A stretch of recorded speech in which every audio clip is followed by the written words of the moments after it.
In Giyani, climate change isn't a distant threat, it's a daily reality. That's why the Giyani Local Scale Climate Resilience Program is working with communities to protect what matters the most: water, food and energy.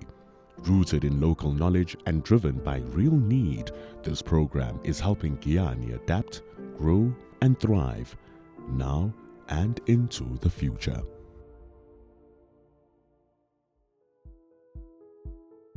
My name is Virginia Molosa. I'm the Program Manager for the Giyani Local Scale Climate Resilience Program at the Water Research Commission. The Water Research Commission is a 50-plus-year-old organization which mandate is to look at supporting the water and sanitation sector with credible research and innovations to help solve the sector's water and sanitation challenges. With the Giyani Local Scale Climate Resilience Program, we're actually looking at implementing two models. One which is looking at multiple use water services, looking at how do you use water from one source to actually do more work, whether you are looking at water for productive use as well as water for domestic use, which in the main is water for drinking. The other model that we implemented in this program is how to substitute energy supply, which is from traditional sources like electricity, diesel and fuel, with a more friendlier source, which is actually solar. With the solar energy supply is that we were able to look after our groundwater sources as well as make sure that the energy that is being supplied is actually friendlier for the environment and friendlier for humans as well. Because with solar energy supply, with the boreholes being able to run on a consistent level, it ensured that water supply to communities is not interrupted even during times like load shedding. This program was supported by the government of Flanders, and we implemented the program with our partners who are Tsogang Water and Sanitation. It's a local NGO in Zenin. We also worked with Association for Rural Water and Development, Award. We also worked with the University of the Western Cape to be able to implement this program. So we have been working in South Africa and with South African partners for more than 20 years. And we've implemented 3 what we call country strategy papers, ranging from supporting the social economy, also small and medium-sized enterprises. And then since the last years, we've also made a shift towards climate change. Well, first of all, water is a fundamental right. And we see that there are more and more difficulties with the fact that water is scarce. Also in Flanders, back at home, we have a scarcity of water. So for us, a project in this field was sort of an obvious choice. And of course, the Water Research Commission has a lot of experience also going out in the field and working with the local communities. I visited Giyani. It was my first trip over there, as I'm still fairly new in South Africa. And I was very, very proud actually to see that now more than 5,000 community members in the Giyani area now have access to water basically. So that is something very concrete. And secondly, also to train, to create some awareness among the local communities, something that I took away from my visit there. This is one of those projects where the WRC remains and continues to be a pioneer of making impact on the ground, of taking research from theory to practice, and where communities, the Water Research Commission, funders such as the Flanders government and consultants are working together to make sure that there is impact and that we can showcase this. With the Giyani project now, that was implementation and practical implementation. And in there as well, there had to be a lot of community engagement. There had to be a lot of community buy-in. So I think from a governance perspective, that's where the WRC really played a role. We had to then bring in the local government as well. And I think even we brought on board the district to be able to understand where the challenges are, and for the community to also start practically at a very simplified level of understanding what was the challenges, why they do not have water, and that is how you see this buy-in coming through. That is where I think we played a very good collaborative, cooperative, as well as convening role to get this project implemented.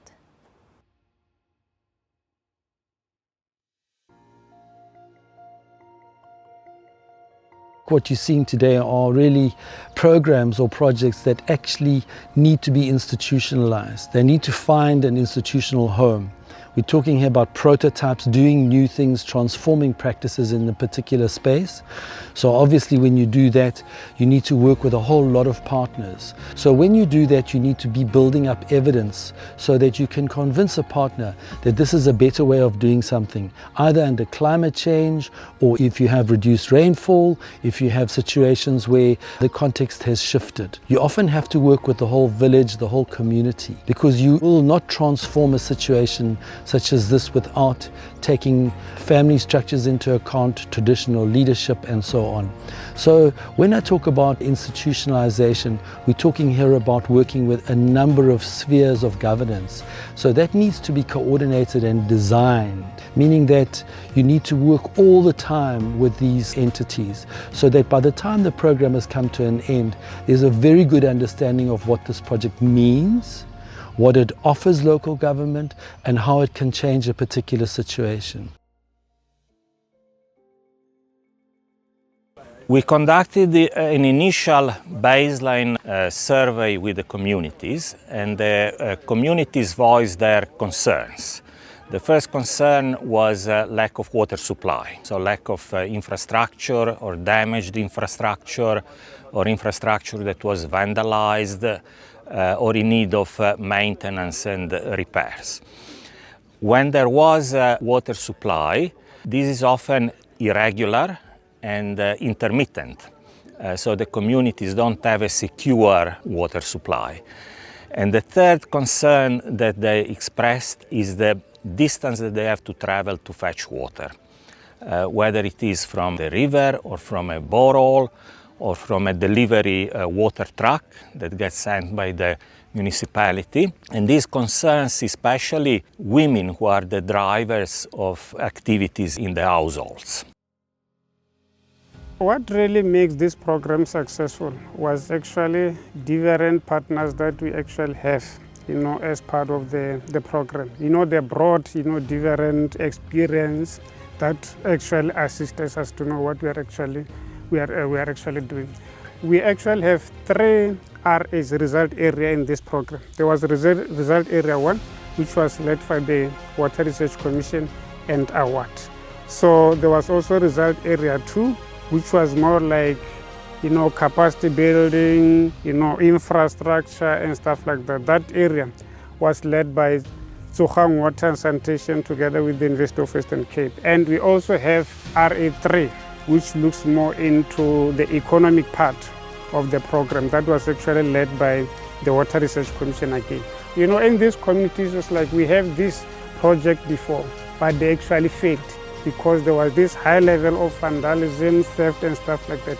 We said, through this program, we're actually going to address that, because by involving them right from the beginning, they take, the ownership.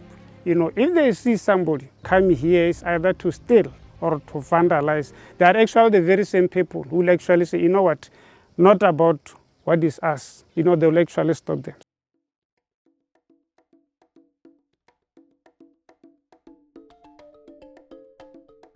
Every system built under the GLS CRP reflects one goal: climate-smart living.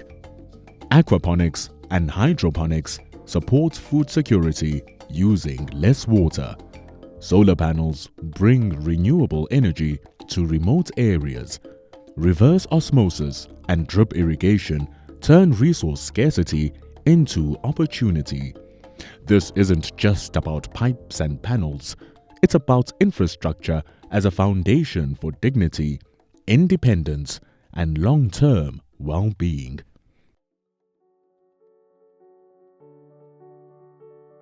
We started this farm in 2015 with my husband, and then we were working with our son. By that time, things were very much difficult. A swi nga olovi swilo, a swi tika swinene. And then we started with our little money that we had. Hi rima, hi byala ndhawunyana yitsongo. Hi tlhela hi va na challenge ya mati na gezi because electricity is very expensive. So va ka WRC va ta fika va hi pfuna.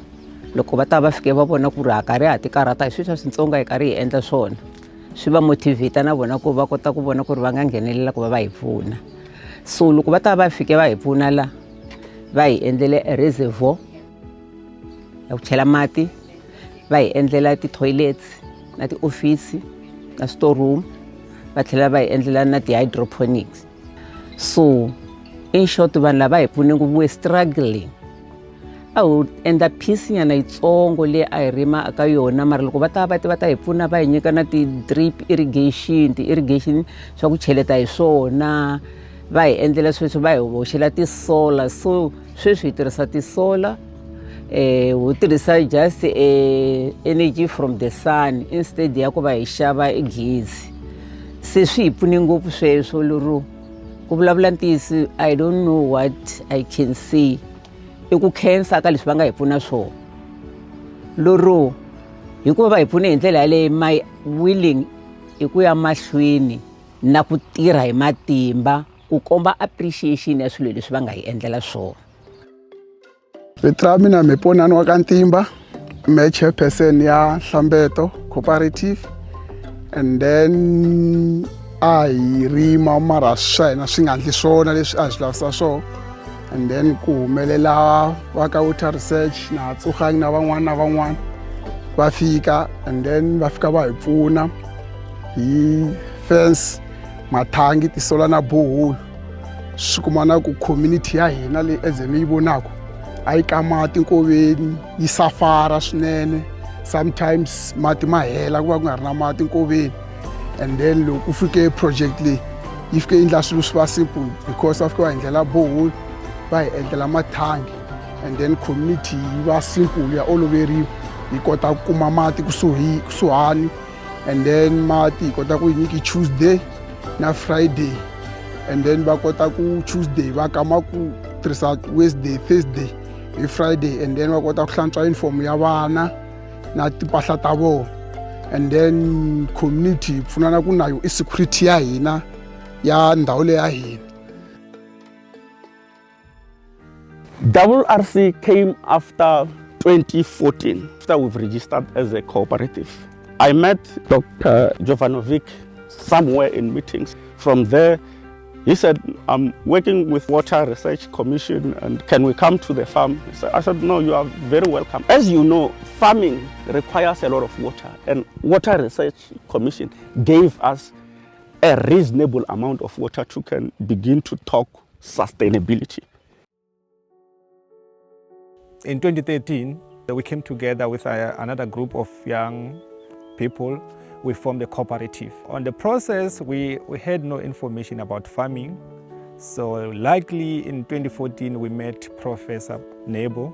He was doing some researches in the farm around issues of how can utilize the little water that we have, but increasing production. Later, we had a Greater Giyani Local Scale Climate Resilient Program. We were part of the program, and we were able to gain a lot of information through that program because there were a lot of different kind of workshops on how to utilize the water, how to measure the amount of water that we use within the farm. And we have seen the farm growing so very fast.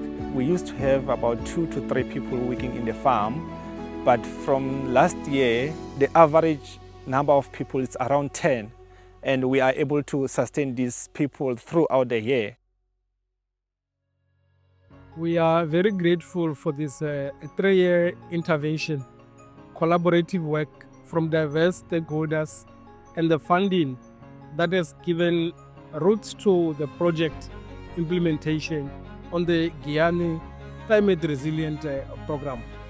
So currently our people will be benefiting from the water infrastructure which is there, from the energy that which is there, so that they are able to secure the food and darkness. So we are very grateful that we are going to work together to support them so that they can able to sustain the diverse and very adverse conditions.